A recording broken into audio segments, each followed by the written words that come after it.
tirha moxaleni xibisi munhu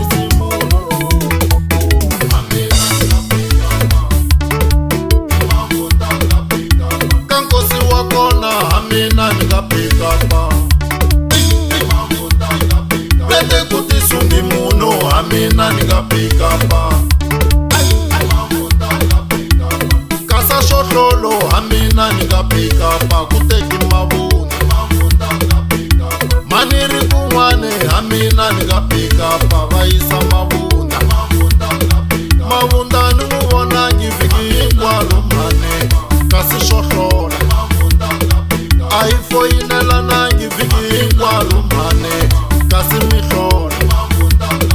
masiku ha fonelana mara ka nkosi walowo a hi fonelanangi hi tselana tipikapu ku ri ku endleke yini loko hi pikapa vafi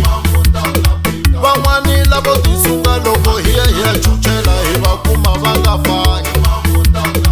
loko hi hoxa panini va rara hi va kuma va nga fangi van'wani ho pfala pani va ha copeka hi va hetisa ndleleni a ni vinyi va mufi va chavaki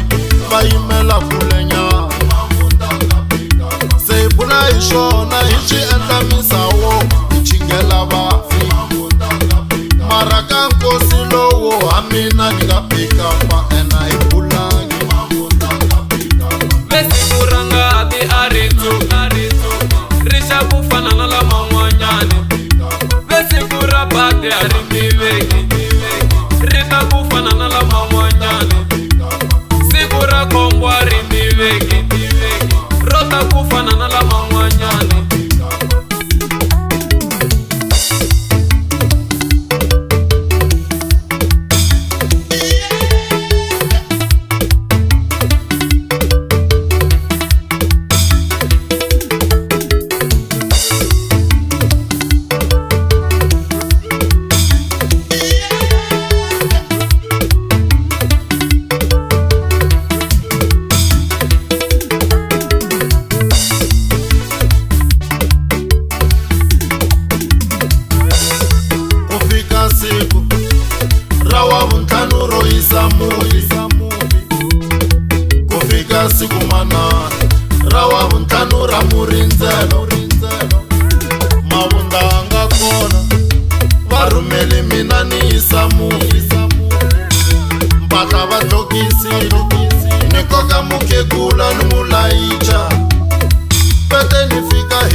ku mufi u siyi nsati